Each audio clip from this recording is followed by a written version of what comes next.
তো এই বন্যায় যখন মানুষগুলো কষ্ট পায় আমরা তখন ত্রাণ নিয়ে যাই। বন্যার তো এলাকায় মুসলমান বাড়ি কোনগুলো আছে শুধু ওগুলাতে ত্রাণ দেই নাকি?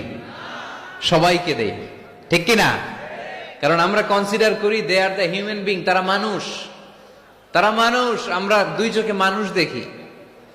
আমরা এখানে ভাগাভাগি করি না, মুসলমান বাড়িতে ত্রাণ দিব, হিন্দু বাড়িতে দিব না, এমন করা যাবে? ইসলাম কি ন্যারো মাইন্ডেড? ইসলাম ব্রড মাইন্ডেড। আমরা উদার মনা।